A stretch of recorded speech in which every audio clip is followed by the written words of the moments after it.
आप बोलते ना बड़ौरा मगा, ना बड़ौरा मगा, कृषि मगा, लेकिन आप बोलते सिर्फ भाषण में जुमलेबाजी बोलते।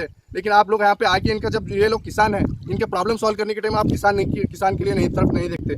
आप सिर्फ भाषण में बोलते ना बड़ौरा मगा, ना कृषि मगा, सिर्फ आप भाषणबाजी करते हैं। लेकिन अगर सही होंगे तो इन लोगों, किसान लोगों का प्रॉब्लम सॉल्व करो। और ये रास्ते की तकलीफ है और एमएलए साहब से दरखास्त है कि ये रास्ता जल्द से जल्द दुरुस्त करके दे दीजिए। बसों कल्याण के फोर्ट के पीछे ये जो रास्ता है, जो ये पुराना रास्ता था, यहाँ पे बहुत सारे किसान लोग, उनका खेती है यहाँ पे, लेकिन खेती करने के लिए आ नहीं सकते बसों ये रास्ते से।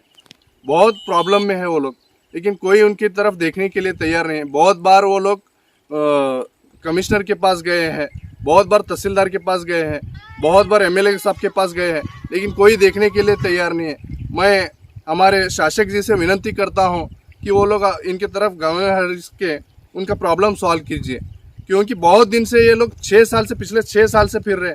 आप बोलते ना बड़ौरा मगा, ना बड़ौरा मगा, कृषि मगा, लेकिन आप बोलते सिर्फ भाषण में जुमलेबाजी बोलते।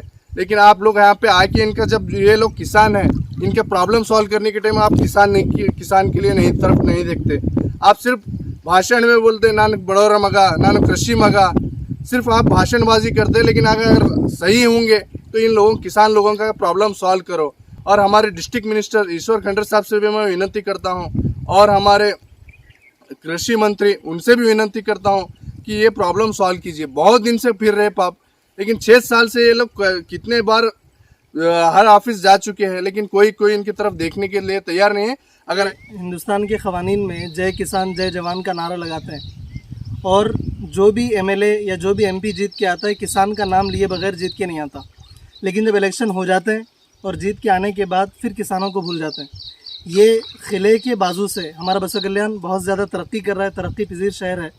उसके बावजूद भी जो बसों कल्याण फोर्ट है, उसके बाजू में से ही ये रास्ता है, और ये रास्ता तकरीबन 2 किलोमीटर का है। पुराना बालकुंदा हुलसूर का जो रोड है, ये वही रोड है। बाद में रोड उधर हो गया, लेकिन अब ये सिर्फ किसानों का खेतों को जाने का रास्ता है। इसकी हालत ऐसी है कि बरसात के 4-5 महीने यहाँ पर किसान पैदल भी नहीं आ सकते।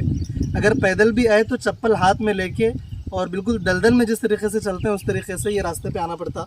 और 4-5 महीने कुछ भी काम हम खेतों में नहीं कर सकते। इसी तरीके से जो आजकल हमारा जो देश है तरक्की कर रहा है और कृषि प्रधान देश है, और लोग किसानी में बहुत ज़्यादा आगे बढ़ रहे हैं, लेकिन हमारे बसों कल्याण के जो किसान हैं, आज से 100 साल पहले जिस तरीके से किसानी कर रहे थे उसी तरीके से कर रहे हैं। यहाँ पर ना तो हम जानवर रख सकते। एक मरतबा 5 साल पहले जानवर रखे तो जितने भी खेत वालों के पास जानवर थे पूरे के पूरे चोरी हो गए, क्योंकि निगरानी करने के वास्ते आने का कोई मौका ही नहीं था, रास्ता ही नहीं था, तो कैसे निगरानी करेंगे। इसी तरीके से यहाँ पर हम कोई फार्मिंग नहीं कर सकते। हम रेशम या इस तरीके से कोई अच्छी फार्मिंग या अच्छी किसानी यहाँ पर हम नहीं कर सकते। बहुत सारे मसाइल हैं। इन मसाइल को देखते हुए हम गवर्नमेंट से ये दरख्वास्त करते हैं कि वो यहाँ के रास्ते की तरफ तवज्जो दें और इसको किसानों के लिए एक छोटा मोटा रास्ता बनाकर उनके रोज़गार के लिए बेहतरीन रास्ते फराहम करें। आपको यकीन नहीं आएगा, यहाँ कम से कम बसों कल्याण के 500 से 1000 किसानों की रोज़ी इसी इलाके से निकलती है। अगर हम इस इलाके को नज़रअंदाज कर रहे हैं तो किसानों के एक बड़े मजमे को हम यहाँ से नज़रअंदाज करने का काम कर रहे हैं। इससे पहले बी नारायण राव साहब आके देखे गए, वो काम भी करने का वादा करे, लेकिन अनफॉर्चुनेटली उनका डेथ हो गया। फिर उसके बाद जो प्रेजेंट एमएलए हैं शरणू सलगर साहब, वो भी आके देख के गए, वो भी बस वादे करके चले गए, लेकिन अब तक कोई काम नहीं हुआ। अब दूसरी मर्तबा फिर से वो जीत के आए हैं, लेकिन हमारी तरफ तवज्जो नहीं दे रहे। अब हम जो भी गवर्नमेंट है, स्टेट गवर्नमेंट हो या जो भी यहाँ के काम करने वाले हों, उन तमाम से ये गुजारिश करते हैं कि बसों कल्याण के इन गरीब किसानों की तरफ तवज्जो देकर ये जो नाला है इसके ऊपर ब्रिज बनाया जाए, और ये जो 2 किलोमीटर की रोड है, इस रोड का काम सैंक्शन कराया जाए। शुक्रिया।